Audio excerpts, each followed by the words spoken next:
इंतजार बहुत अच्छा होता है। हमारे कार्यकर्ताओं की सोच थी, मंशा थी, चाहत थी कि इस ऊंचाई तक पार्टी को ले आए।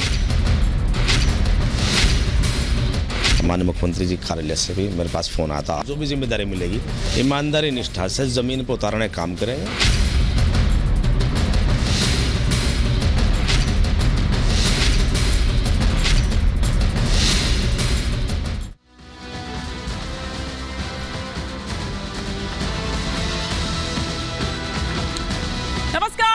के साथ हिमानी नैथानी। शाम के 5 बजने को हैं और हम लेकर हाजिर हैं अपनी खास पेशकश 5 का प्रहार, जिसमें आज मैं बात कर रही हूं उत्तर प्रदेश सरकार के बहुप्रतीक्षित मंत्रिमंडल विस्तार। लोकसभा चुनाव से पहले उत्तर प्रदेश की राज्य स्तर की राजनीति में एक बड़ा फेरबदल होने वाला है। योगी कैबिनेट में किसे जगह मिलेगी वो हालांकि अब साफ ही हो चुका है, लेकिन और स्पष्ट हो जाएगा जब एक एक कर वो तमाम मंत्री पद की शपथ लेंगे यहाँ पर वो विधायक। और साथ ही साथ क्या कोई सरप्राइजिंग एलिमेंट भी रखा गया है जिसके लिए जानी ही जाती है बीजेपी, वो भी अभी स्पष्ट हो जाएगा। क्योंकि कई लोग जिनको फोन आ चुका है, कुछ ऐसे भी हैं अगर कुछ सरप्राइजिंग एलिमेंट है कि जो इंतजार में बैठे हैं और एकदम नेटवर्किंग एरिया में है कि कहीं ऐसा ना हो जाए कि कोई कॉल उनसे मिस हो जाए। बाकायदा इस विस्तार को लेकर पिछले दिनों दिल्ली में शीर्ष नेतृत्व की बैठक हुई थी। योगी भी गए थे। लगातार मंथन इस पर चल रहा था कि कहां कैसे किसको किस तरह से एडजस्ट करना है। ये कैबिनेट विस्तार है, जाहिर है कि सभी जो सामाजिक समीकरण हैं उनको ध्यान में रखकर ही किया गया होगा। जिस तरह से कयास लग रहे हैं और जो नाम अब तक सामने आए हैं, जो पहुंच चुके हैं, उससे ये पता चल रहा है कि पूर्वांचल से लेकर पश्चिम तक का जो बैलेंस है वो नजर आने वाला है इस मंत्रिमंडल विस्तार में। बीजेपी राज्य में अपने सहयोगी सुहेलदेव भारतीय समाज पार्टी और आरएलडी के कोटे से योगी आदित्यनाथ कैबिनेट में मंत्रियों को शामिल करने जा रही है। इसके लिए संभावित सभी मंत्री जो हैं वो उनको मुख्यमंत्री आवास इससे पहले बुलाया गया था, वहां थे और अब राजभवन पहुंच चुके हैं। चर्चा है कि इस बार का कैबिनेट विस्तार बहुत ही छोटे स्तर पर होगा। इस दौरान मुख्यमंत्री योगी आदित्यनाथ, उप मुख्यमंत्री केशव प्रसाद मौर्य, उप मुख्यमंत्री ब्रजेश पाठक, भाजपा के प्रदेश अध्यक्ष भूपेंद्र सिंह चौधरी और सरकार के जो अन्य मंत्री हैं वो इसमें मौजूद रहेंगे। तो आज इसी पर चर्चा कर रही हूं। साथ ही साथ अब जो तस्वीरें हैं वो भी सामने निकलकर आ रही है, क्योंकि लखनऊ में एक एक कर जो चारों विधायक हैं उनका पहुंचना यहां पर जारी है। थोड़ी ही देर में यूपी के 4 नए मंत्री शपथ लेंगे।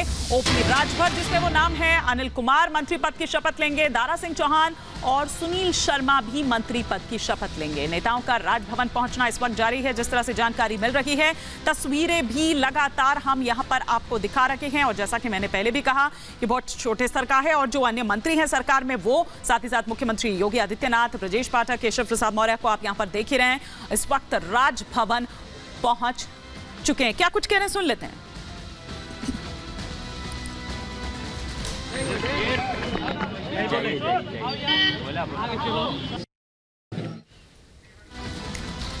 तो तस्वीरें लगातार हम आपको दिखा रहे हैं और जिस तरह से ये कहा जाता है कि केंद्र का रास्ता जो है, दिल्ली का रास्ता जो है वो उत्तर प्रदेश से ही होते हुए निकलता है और उससे ठीक पहले ये जो मंत्रिमंडल विस्तार हो रहा है, जाहिर सी मंत्रिपरिषद का हिस्सा बनेंगे उनको सबको हार्दिक बधाई देता हूं और आप सबके परिश्रम को प्रणाम करता हूं। और अभी मंत्रिपरिषद की शपथ होने के बाद वापसी में हम आपसे मिलेंगे। आइए, धन्यवाद।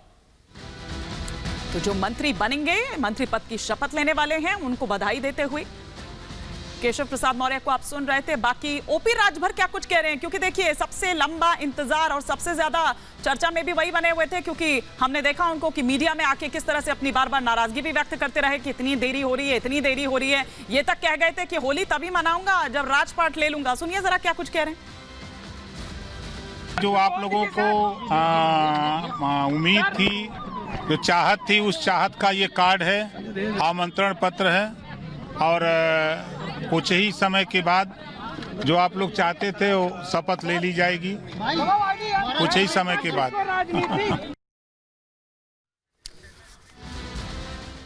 हमारे 2 सहयोगी इस वक्त ग्राउंड जीरो पर मौजूद हैं। राघवेंद्र हमारे साथ जुड़े हुए हैं, अजय दुबे हमारे साथ जुड़े हुए हैं। सबसे पहले राघवेंद्र का ही यहां पर रुख करते हैं। राघवेंद्र, हलचल शुरू हो चुकी है, तमाम जो विधायक मंत्री पद की शपथ लेने वाले वो पहुंच चुके हैं। देखिए 4 विधायक यहां पर पहुंच चुके हैं। इन 4 विधायकों में 3 एमएलए हैं और 1 एमएलसी। दारा सिंह चौहान एमएलसी हैं, भारतीय जनता पार्टी ने इनको एमएलसी बनाया है, और 3 एमएलए हैं। चारों यहां पर पहुंच चुके हैं राजभवन में। और देखिए मैं आपको जानकारी दे रहा हूं कि यह बहुत छोटा मंत्रिमंडल विस्तार है, लेकिन इसका असर बहुत बड़ा असर है। क्योंकि जिस तरह से भारतीय जनता पार्टी ने उत्तर प्रदेश में 80 लोकसभा चुनाव जीतने का लक्ष्य बनाया है, उसमें यह मंत्रिमंडल बहुत बड़ा काम करेगा। उदाहरण के लिए मैं आपको बता रहा हूं, जिस तरह से 2019 में भारतीय जनता पार्टी 16 लोकसभा चुनाव हारी थी। जब उपचुनाव हुआ तो उन्होंने आजमगढ़ और रामपुर का चुनाव जीता, लेकिन 14 ऐसी सीटें हैं जो भारतीय जनता पार्टी हारी थी। ये 14 सीटें अधिकतर पश्चिम से थी और पूर्वी से थी, 2 मध्य से थी, यानी कि रायबरेली और अंबेडकर नगर मध्य से थी। लेकिन इन 14 पे अब यह मंत्रिमंडल विस्तार जो असर करेगा, क्योंकि जब आरएलडी नए सहयोगी के रूप में आया है तो उससे भारतीय जनता पार्टी का पश्चिम मजबूत होगा। ओम प्रकाश राजभर के आने से पूर्वी उत्तर प्रदेश मजबूत होगा, घोसी मजबूत होगा दारा सिंह से। वहीं पर मनोज पांडे को और रितेश पांडे को जो मिलाए हैं, उससे रायबरेली की स्थिति और अंबेडकर नगर की स्थिति मजबूत होती है। तो कहीं ना कहीं भारतीय जनता पार्टी ने जो लक्ष्य बनाया है, राघवेंद्र, होपी राजभर अनगाइडेड मिसाइल भी है, कहीं पर कहां क्या कुछ बोल जाएंगे, क्या कुछ कर जाएंगे, ये भी नहीं पता होता है। तो कहीं ऐसा ना हो कि, क्योंकि इस चीज का भी ख्याल रखना पड़ेगा, और बीजेपी अगर लेकर आ रही है तो ये एक बहुत बड़ी बात है उनके लिए। बिल्कुल आप सही कह रहे हैं। खुद ओम प्रकाश राजभर ने ऐसा कहा है कि लगभग सभी नेता 2 मुंहा सांप होते हैं, अवसर की राजनीति करते हैं। यह तो इसकी गारंटी तो नहीं लिया जा सकता, लेकिन अभी ये नहीं करेंगे। चुनाव से पहले खेला खेलते हैं राजभर, और लोकसभा चुनाव के पहले खेला खेल चुके हैं, सहयोगी बन गए। अब जब भी कुछ करेंगे 2027 विधानसभा चुनाव पहले करेंगे, अभी तो कुछ नहीं करने वाले। उस समय भी उनको सीट बढ़ानी होगी, कुछ बातचीत होगी, तभी ये करेंगे। अभी ये चलेंगे शांति से, क्योंकि चुनाव के पहले ही राजभर अभी ये शांति से चलेंगे। लेकिन अजय दुबे अब शपथ ले रहे हैं, ये तो फाइनल है कि भाई मंत्री बन रहे हैं, लेकिन पिछली बार भी विभाग को लेकर कलह थी। ऐसा ना हो कि विभाग को लेकर इस बार उनको ज्यादा चिंता तो ये हो रही होगी, हालांकि बातचीत तो जाहिर सी बातें हुई होगी, लेकिन उनको ज्यादा चिंता विभाग की रहती है कि कौन सा विभाग उनको मिलेगा। क्या कर सकते हैं अभी अगले। देखिए ओम प्रकाश राजभर को लेकर जो अजय दुबे मैं आ रही हूँ राघवेंद्र, आ रही हूँ, एक बार अजय दुबे का रुख करूंगी। तरीके से समझाया है।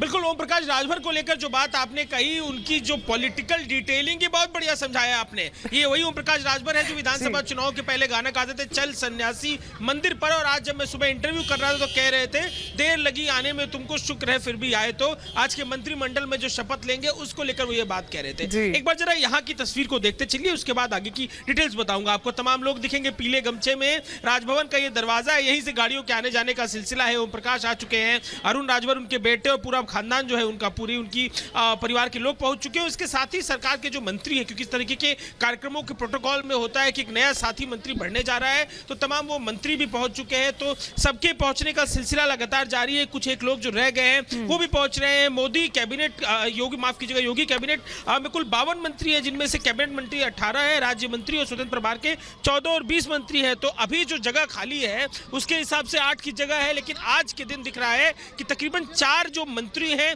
वो बढ़ाए जाएंगे, जिनमें से 2 बीजेपी से है, एक गठबंधन के साथी सुभाषपा से और एक आरएलडी से है। तो सबसे महत्वपूर्ण किरदार इनमें जो है वो निश्चित ही ओम प्रकाश राजभर का है, क्योंकि ओम प्रकाश राजभर की बयानबाजी इस पूरे इंतजार को, लंबे इंतजार को बराबर चुनौतीपूर्ण बनाए हुई थी। बीजेपी को लेकर भी वो बात कह रहे थे, कुछ बीजेपी के सिटिंग सांसदों तक पूरी गठबंधन के साथी होकर वो बात कह जा रहे थे।